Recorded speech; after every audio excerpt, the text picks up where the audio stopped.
Hello বন্ধুরা, তোমরা সবাই কেমন আছে? দেখো কেমন বৃষ্টি পড়ছে, দেখেছো? আর এই যে আমি বাইরে এখানে রান্না করি, উনুনটা ঢাকা চাপা দেওয়া আছে।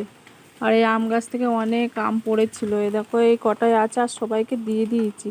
অত আম কি করব বলো। আজকে এই ঘরের ভিতরে একটা উনুন আছে আমার, আজকে এখানেই রান্না করতে হবে।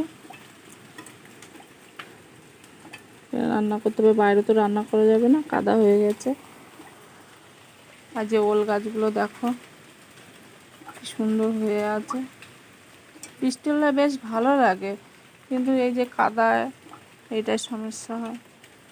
আর ওর বাবা বাজারে গেছে, আমি এখানে দাঁড়িয়ে আছি, বাজার থেকে আসলে রান্না হবে। আর সোনা, আর এই যে সোনা এখানে ঘুমিয়ে পড়েছে এই যে দোলনার ভিতরে। ও বাবা বাড়ি আসলে আমি রান্না করব। সবাই ঝড় বৃষ্টিতে সাবধানে থেকো, ঠিক আছে? আমাদের পশ্চিম বর্ধমানের ভিতরে পড়ছে, অতটা ঝড় হচ্ছে না, হালকা হচ্ছে আর বৃষ্টি হচ্ছে। তো পরে আসবো, ঠিক